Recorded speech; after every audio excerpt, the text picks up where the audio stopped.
As a YouTuber, is motivation helping you to move forward, to do all the things you know you need to do? I gotta be honest, for me, it ain't cutting it. It's not helping me take the massive action that's needed to succeed on this platform.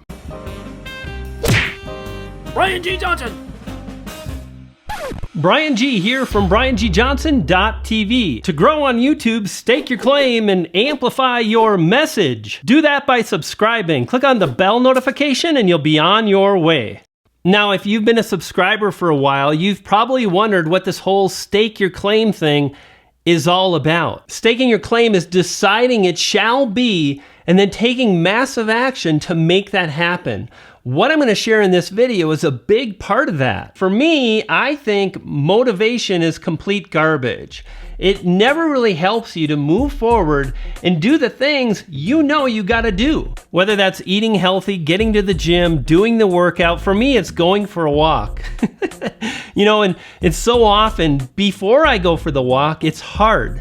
I don't want to do it. I'd rather hang out on the couch, on my iPad, make a video, edit a video, do the things that are comfortable for me to do. But when I actually get out and start walking, it's so much easier. They say the hardest part is getting started, but how do you get started? Now, I want to let you know, I have no judgment on you, how you spend your time.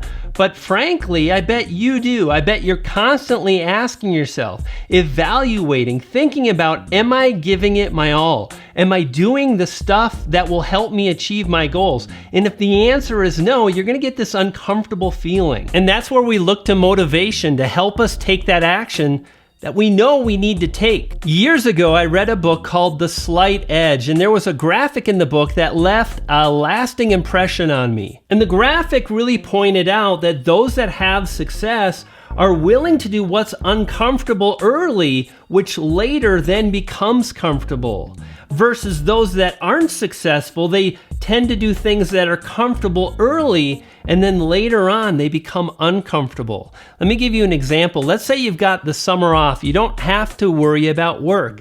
You can play video games all day, you can go to the beach, you can relax, you can watch movies, and that's really fantastic early. For the first handful of days, you have very few responsibilities, and that's great for a while, but then over time, your mind starts saying, hey, do something with your life. And then the book goes on to mention that unsuccessful people that stay on that path, they begin to blame people for the lack of results they have in their life, where successful people take full ownership on the goals and dreams they have, and again, they take massive action, even though it's uncomfortable early. Now think about this as a YouTuber. Think about all the things you gotta do early that are so uncomfortable. You've got to put yourself on video. You've got to face your fear. You've got to be willing to be judged. You've got to spend tremendous time publishing videos for a very small audience, for a little to no fanfare, and that is hard, and many people give up, and then they start the blame game. As a YouTuber just getting started, you've got to face a tremendous headwind. Think about biking. You could be on a bike. If you've got a tailwind, you could be flying 30 miles an hour, barely breaking a sweat. But when you turn around and the wind is in your face, it's so hard to make any kind of progress. And you've got to put in a tremendous amount of effort just to go a short distance. And furthermore, it's not just a one-time thing. You don't get to just decide, I'm going to take all the action that's needed. You've got to step up to the plate and take massive action throughout the day and often. You got to research the video. You got to find a compelling topic. You've got to create an engaging thumbnail. You got to test out different styles of videos. You've got to learn the camera settings, the editing. You've got to spend the time to edit. And these are the things that successful YouTubers are constantly doing.